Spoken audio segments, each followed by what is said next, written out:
Ya, kalau kita mencermati ya, pidato lahirnya Pancasila itu diucapkan oleh Bung Karno pada tanggal 1 Juni 1945. Karena itu pada zaman Pak Jokowi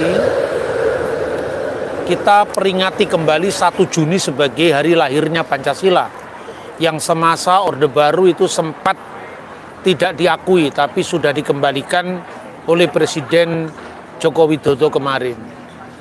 Kenapa pentingnya pidato 1 Juni 1945? Karena kita tidak mengerti Pancasila kalau kita tidak mengerti embrio kelahiran dari dasar negara ini. Bahkan kalau kita hanya mengacu pada alinea keempat Undang-Undang Dasar 1945, di situ tidak ada kata Pancasila. Hanya ada rumusan yang sekilas saja, ketuhanan yang Maha Esa, kemanusiaan yang adil dan beradab, persatuan Indonesia dan seterusnya. Tetapi kita bisa mengenal genesisnya Pancasila itu pada persidangan Dokoritsu Chunbi Chosakei atau Badan Usaha Persiapan Kemerdekaan Indonesia, yang kemudian nanti menemui kesepakatan pada tanggal 1 Juni 1945. Hasil stenografis dari pidato Bung Karno itulah yang kemudian oleh Dr. Rajiman Wedyodiningrat diberi pengantar lalu diterbitkan dalam buku yang berjudul Lahirnya Pancasila. Nah, di dalam dokumen yang sangat penting Lahirnya Pancasila ini, pertama-tama Bung Karno mengungkapkan bahwa kita hendak mendirikan sebuah national state, negara kebangsaan. Dan dalam pidato ini yang menarik kita cermati, Bung Karno mengutip pemikiran-pemikiran nasionalis modern. Misalnya yang dikemukakan oleh Ernest Renan, seorang pemikir dari Prancis, dalam bukunya What is a Nation? Apakah yang disebut bangsa itu? Dalam pidato ini juga Bung Karno mengungkapkan perbandingan pemikiran tentang nasionalisme oleh Otto Bauer. Nah, Otto Bauer itu seorang pemikir dari Austria, seorang yang menganut paham sosialis, yang kemudian dua definisi itu memperkaya pemahaman Bung Karno dan para founding fathers, termasuk Bung Hatta, Muhammad Yamin, dan seterusnya, tentang national state atau negara kebangsaan. Jadi sebetulnya seperti yang kita diskusikan beberapa hari yang lalu, dalam bahasa Yunani itu ada kata yang diterjemahkan bangsa. Yang pertama adalah ethnos. Ethnos itu yang menjadi kata etnologi. Jadi etnik yang artinya suku-suku bangsa. Maka kalau di dalam kitab Injil itu ada ungkapan, jadikanlah segala bangsa muridku. Segala bangsa itu pantata etni. Nah, itulah kata bangsa. Dan kata etnos itu terjemahan dari bahasa Ibrani goi atau jamaknya goyim, yang diterapkan bangsa-bangsa selain Israel. Lalu Perjanjian Baru juga mengenal kata laos. Laos itu artinya bangsa. Maka kalau ada ungkapan Nikolas, itu asalnya dari kata Nikolaus, penakluk bangsa-bangsa. Atau Bileam, Belaam, yang mengalahkan Am, itu artinya bangsa. Amim, bangsa-bangsa. Itu kira-kira bisa dilihat perbandingannya baik dalam bahasa-bahasa barat maupun bahasa-bahasa Semitik. Nah, inilah konsep tentang bangsa secara etimologi. Jadi etnik itu bangsa yang merujuk kepada asal-usul rasnya, Sementara Laos itu konsep kebangsaan secara umum. Tapi artinya ketika itu ditarik ke pemikiran zaman modern, kita bertemu dengan definisi misalnya Ernest Renan. Renan menyebut bangsa itu dalam bukunya What is a Nation adalah sebuah jiwa yang menyatukan sekelompok masyarakat karena keterikatan pada masa lalu, kemudian dilanjutkan masa kini, hendak diteruskan dalam komitmen bersama untuk menapaki masa depan. Jadi ada ikatan yang sangat kuat, yaitu jiwa untuk bersatu. Karena dasarnya memiliki sejarah yang sama. Bung Karno menggunakan konsep itu dengan menyambungkan, kita pernah punya negara nasional. Yang pertama Sriwijaya dan yang kedua Majapahit. Konsep ini kemudian diperhadapkan dengan gagasan-gagasan kesukuan, etnik bangsa-bangsa tadi. Makanya dalam konteks ini ada ungkapan bangsa Batak, bangsa Jawa, bangsa Minahasa, bangsa Papua. Karena memang secara etnik ya Papua, Batak ya Batak, Bali ya Bali, Jawa ya Jawa. Bahkan sebelum era kemodernan ini, pada awal prasejarah atau sejarah kuno, itu Purana-Purana India, kemudian Srimad Walmiki Ramayana, itu sudah menyebut yang namanya Jawa Dwipa, Bali Dwipa misalnya, Suwarna Dwipa. Itu jelas sekali dalam konsep itu. Dan kemarin kita juga mengutip tentang syair Raguamsa, karya Kalidasa. Ragu itu adalah kelompok suku di India, dinasti Ragu. Vamsa itu yang menjadi asal-usul kata bangsa. Maka dalam pengertian etnologis, Batak itu bangsa sendiri, Bali itu bangsa sendiri, Papua, Minahasa, Jawa, Sunda itu bangsa tersendiri. Tetapi karena kesamaan sejarah tadi, dan Bung Karno memperlengkapi itu dengan definisi dari Otto Bauer, yaitu kesamaan perangai tadi diikat lagi dengan perasaan senasib sepenanggungan. Karena bangsa ini bersama-sama, atau kata jamak nation ini, sama-sama misalnya Bali, Jawa, Ambon, Minahasa, Papua, Sunda, Borneo, Batak itu pernah dijajah oleh negara-negara asing, termasuk Inggris, termasuk Belanda. Maka ikatan nasib bersama itu kemudian, kenapa kita harus berjuang sendiri-sendiri? Kenapa ada Yong Java, Yong Sumatera, Yong Ambon? Kenapa kita tidak menyatu saja?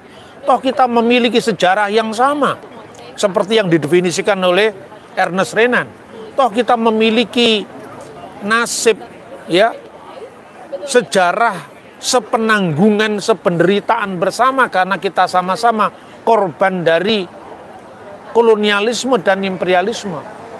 Maka kalau kita runut ke belakang, dari Yong Java, Trikoro Darmo, Yong Batak, dan seterusnya itu kan kemudian menyatukan diri dengan memundurkan warisan primordial keagamaan kita sebagai seorang Batak yang Kristen, Jawa yang aliran kepercayaan mayoritas saat itu, Ambon yang Kristen, Bali yang Hindu, Aceh yang Islam. Kita mundurkan primordialisme kita. Kita mundurkan juga kebataan kita, kebalian kita, kejawaan kita. Mari kita menjadi satu bangsa. Maka muncullah Sumpah Pemuda. Sebetulnya itu diawali dari kebangkitan nasional tahun 1908 ya. Dan kemudian dari kebangkitan nasional 1908, 1928 tentang apa yang disebut sebagai Sumpah Pemuda. Di mana dalam Kongres Pemuda kedua di Batavia atau di Jakarta, para pemuda ini mengaku bertumpah darah satu, tumpah darah Indonesia, berbangsa satu bangsa Indonesia, dan berbahasa satu bahasa Indonesia. Sekalipun bangsa, ya sekalipun bahasa itu punya jenisnya masing-masing. Yang kita sebut bahasa Indonesia, jadi ini juga provisiat untuk Indonesia, karena bahasa Indonesia baru diakui UNESCO sebagai bahasa internasional selain bahasa Inggris. Kenapa bukan bahasa Melayu? Padahal bahasa Melayu itu induknya bahasa Indonesia. Karena kita lebih kreatif mengembangkan induk bersama. Bahasa Melayu itu dengan apa istilahnya itu native speaker yang lebih luas daripada orang Malaysia, dibandingkan dengan Brunei, dibandingkan dengan Singapura. Indonesia memiliki seorang yang berbicara dalam bahasa Melayu versi Indonesia. Dan sebutan Indonesia untuk bahasa Melayu itu baru 28 Oktober 1928. Yang kedua, kita memundurkan kebataan kita. Jadi bangsa Batak harus melebur menjadi bangsa Indonesia. Dan akhirnya dari bangsa Batak menjadi bangsa Indonesia, dan ketika meng-Indonesia itu statusnya tidak lagi menjadi bangsa Batak, tapi suku bangsa Batak. Bali yang memiliki sejarah yang panjang dengan Hinduisme sebagai dharma yang mengikat orang Bali.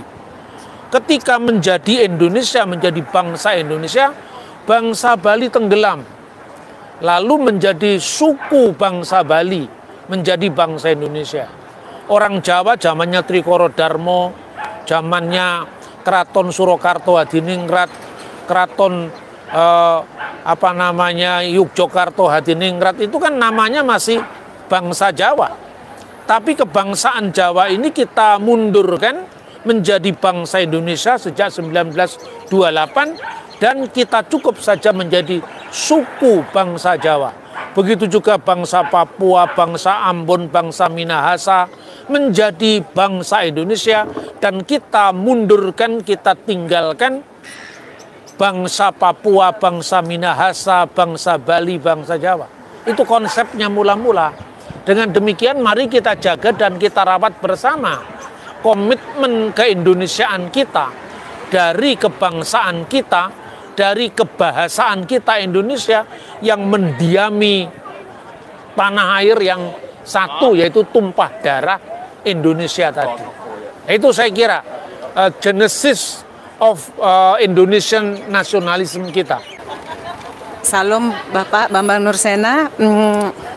Saya sangat bersyukur bisa ada pada sore hari ini. Luar biasa ya bagaimana ketika kita menyadari bahwa kita bertanah air Indonesia, satu bangsa, satu bahasa, mengesampingkan dari etnik apa kita berasal, suku mana kita, dengan apa yang sudah diucapkan oleh bapak-bapak leluhur kita melalui sumpah bapak bangsa kita, melalui Sumpah Pemuda. Terus bagaimana pendapat Pak Bambang nih mengenai istilah-istilah yang saat ini muncul, fenomena yang muncul bahwa hukum moto kitab suci di atas konstitusi. Terus bagaimana dengan fenomena wisata halal, dan juga memandang orang yang berbeda itu adalah orang kafir. Nah, saya pengen tahu pendapat Pak Bambang. Terima kasih Pak. Terima kasih. Ini keprihatinan kita bersama menurut saya. Karena ketika kita sudah menjadi Indonesia, sebetulnya kita tidak pernah menghilangkan kejawaan kita, menghilangkan kebataan kita, menghilangkan kebalian kita, menghilangkan keambunan kita, tidak pernah. Menjadi Ambon sekaligus menjadi Indonesia, menjadi Bali sekaligus menjadi Indonesia, menjadi Batak sekaligus menjadi Indonesia. Makanya kita mengenal Bhinneka Tunggal Ika, berbeda-beda tetapi satu. Beda-beda itu nggak dilarang. Begitu juga beda soal agama. Tapi ketika kita sudah komitmen bangsa kita bahwa kita telah menjadi Indonesia, ya kita harus bisa memundurkan kesukuan kita, memundurkan agama kita. Jadi artinya bukan agama kita itu di nomor 2, kan tidak. Tetap nomor 1, jangan khawatir. Islam tetap nomor 1 lah, jangan khawatir lah. Tetap saja inna dina indalail Islam, silakan. Orang Hindu tetap saja dharma tertinggi itu adalah Hinduisme. Bagi orang Kristen, Yohanes pasal 14 ayat 6 tidak dibatalkan, silakan. Tetapi ketika ruang bersama ini kita sebut Indonesia, itu masuk ke ruang privat. Jadi boleh saja mirip, sering saya sampaikan, ketika seorang suami punya komitmen sama istrinya, kamulah yang paling cantik di seluruh muka bumi, itu tidak melanggar hukum. Begitu juga bahwa orang Muslim tidak makan babi, ya, karena mengambil salah satu hukum Taurat, yaitu jangan makan babi, meskipun hukum Taurat yang lain dilanggar juga. Ya, jadi artinya makan onta, makan kelinci tetap juga kan. Jadi tidak usah kemudian yang begitu itu beda ya beda. Tidak usah kemudian menuduh orang Kristen mengatakan yang halal-halal tidak dihiraukan, yang haram-haram tetap dimakan misalnya.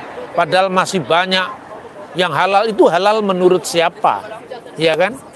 Halal menurut Islam ya beda. Menurut halal menurut Hindu dalam tanda kutip ya. Bagi orang Hindu babi itu kan boleh dimakan. Sekalipun istilah halal itu istilah Islam ya. Kalau di dalam istilah Alkitab itu tahor dan tami. Jadi tahor itu artinya tidak dimakan dalam klasifikasi syarat kurban mula-mula. Ya, karena babi itu misalnya anaknya banyak, maka sulit untuk menandai kesulungannya, padahal dalam hukum Taurat yang sulung harus dipersembahkan kepada Tuhan. Tapi kita tidak masuk ke urusan itu. Kalau kita bicara soal sejarah, Alkitab itu panjang sekali dan hanya orang-orang pinter yang bisa membahas itu, karena sejarahnya, bahasanya. Tapi kalau mau disimplifikasi nggak mungkin. Karena itu saya katakan intinya gini, setiap agama itu memiliki definisi halal dan haramnya masing-masing. Coba lihat bagaimana keagungan Nusantara kita. Pergilah ke Borobudur. Mampirlah ke satu relip namanya Karmawi Bangga. Binatang apa yang paling favorit di sana dimakan? Babi. Ayam untuk rakyat kecil. Babi itu makanan raja. Tapi tidak ada gambar sapi di sana. Karena sapi itu dilarang bagi orang Hindu. Karena itu simbol bagi Andini, yaitu kendaraan dari Batara Siwa. Jadi artinya kita tidak usah masuk ke dalam definisi Weda. Urusan orang Hindu ya orang Hindu, urusan Kristen ya Kristen, urusan Islam ya Islam, itu rumah tangga masing-masing. Ibarat negara bangsa ini sebuah rumah besar. Ya, kita punya beranda, tempat ngumpul bersama seperti ini. Kita keluar dari kamar kita masing-masing. Tapi begitu kita masuk ke kamar kita masing-masing, ya urusi istri kita masing-masing, tidak usah ngurusi istrinya orang lain. Istrinya orang lain itu di mata kita jelek, kurang cakep atau selordeh dan sebagainya, itu urusannya orang, bukan urusan kita. Kalau kita dewasa dalam berbangsa seperti itu, selesai. Artinya apa? Semuanya tidak akan ada gejolak-gejolak, kerusuhan, kegaduhan, itu tidak ada. Karena apa? Kita tidak memaksakan definisi halal, haram, kafir, mukmin bagi orang lain. Kan sebetulnya itu definisi halal haram ya. Kalau definisi kafir itu sebetulnya saya pernah sampaikan itu di kuliah umum yang saya bawakan di Universitas Kristen Satya Wacana di Fakultas Teologi. Saya sampaikan waktu itu, setiap agama itu beriman sekaligus kafir. Orang Kristen itu ya beriman kepada Tuhan dalam konteks iman Kristen, ya, Tritunggal Maha Kudus, Bapa, Putra dan Roh Kudus, Allah yang Esa. Tapi kita kafir terhadap agama lain kan? Bagi kita ketika kita mengatakan bahwa Alkitab itu final, Yesus Kristus itu finalitas risalah ilahi, ya kita tentu saja tidak bisa menerima Nabi Muhammad. atau menerima Nabi Yosef Smith atau menerima Nabi siapapun setelah Yesus. Begitu juga orang Muslim. Kadang-kadang kan orang salah paham. Kami Islam, kami menerima Nabi Isa, kenapa Kristen menolak Nabi Muhammad? Ya kenapa Islam menolak Nabi Yosef Smith? Karena Nabi Yosef Smith itu datang setelah Muhammad, dan Muhammad itu katamun nabiin, Nabi yang terakhir. Jadi definisi yang terakhir, yang terbagus, yang terbaik, ya itu urusan masing-masing, jangan dibawa ke ruang publik.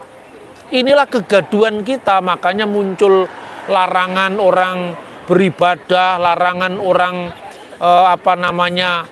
membawa simbol-simbol agama lain. Tapi kalau simbol agamanya sendiri boleh dimunculkan. Makanya saya sungguh sangat prihatin. Kemarin di Minahasa ada demo besar yang tertib sekalipun mengatakan kami akan memproklamirkan sebagai bangsa Minahasa sampai terjadi keadilan di Indonesia bagian barat, di mana kebebasan beragama dijamin. Jangan kalau ada persekusi agama dikatakan ini hanya salah paham, itu jelas paham yang salah. Bolak-balik mengatakan salah paham. Salah paham yang apa? Itu paham yang salah itu. Paham yang sesat dalam konteks berbangsa dan bernegara.